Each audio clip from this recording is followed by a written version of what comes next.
हम अर्चना मिश्रा सब गोटे के प्रणाम करे छी। मधुश्रावणी पावन के सब गोटे के बहुत बहुत बधाई आ शुभकामना।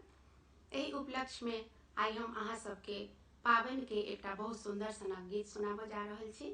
तो सुनू ये गीत।